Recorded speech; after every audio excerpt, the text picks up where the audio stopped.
On a manqué en tout cas de clairvoyance et de clarté dans le message. Et de ce point de vue-là, c'est impardonnable. La preuve, c'est que les gens ne nous le pardonnent pas aujourd'hui. Donc je pense qu'il faut maintenant sortir de cette situation de crise et montrer qu'on est capable, en écoutant les familles, en rencontrant à nouveau les ministres, de proposer un travail de longue haleine qui soit une vraie prise en charge globale des difficultés des parents qui perdent un enfant, à la fois psychologique, sociale, dans l'accompagnement au travail. Toutes les questions doivent être mises sur la table aujourd'hui.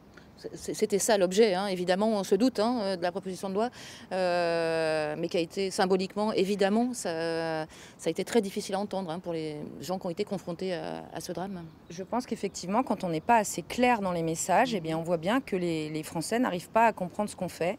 On a été peut-être trop technique, on a été en tout cas pas suffisamment lisible. Et ça, on doit chacun en prendre notre responsabilité, et moi la première. Alors juste parce que vous disiez que ça ne devait pas incomber aux entreprises, que l'on peut entendre, mais même le MEDEF a été choqué des propos qui ont été tenus ce jour-là. Ils n'avaient pas été consultés avant? Alors, moi qui ai participé à l'ensemble de la préparation du texte, j'avais proposé à Guy Bricout d'interroger le MEDEF et surtout les CPME, puisque vous savez que la plupart des entreprises sont beaucoup plus petites. Aujourd'hui, d'ailleurs, au sein du MEDEF, il y a des entreprises qui font beaucoup mieux que 12 jours. Mais pour moi, ça n'a pas été fait, donc la loi a été mal préparée des deux côtés, de notre côté, de la majorité, et du côté de Guy Bricout. Et c'est pour ça qu'on n'arrive pas à trouver un consensus qui soit votable.